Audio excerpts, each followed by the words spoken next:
150 мільйонів штук. Саме стільки хот-догів на свій День Незалежності з'їдають американці.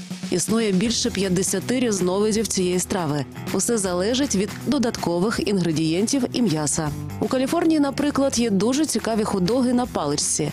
Сосиску опускають у тісто, а потім засмажують у фритюрі. Щоправда, правила вживання хот-догів однакові для всіх штатів. У США на вас подивляться дивними очима, якщо ви станете їсти хот-дог сидячи, і тим паче за допомогою приборів. Гордість американської кухні їдять руками.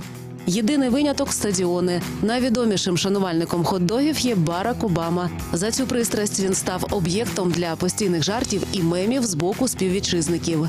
Ще одне правило хот-догівської культури – кетчуп, гірчицю і майонез у жодному разі не можна лити між сосискою і булкою. Винятково на сосиску. Одягайте собаку, а не її будку, кажуть американці.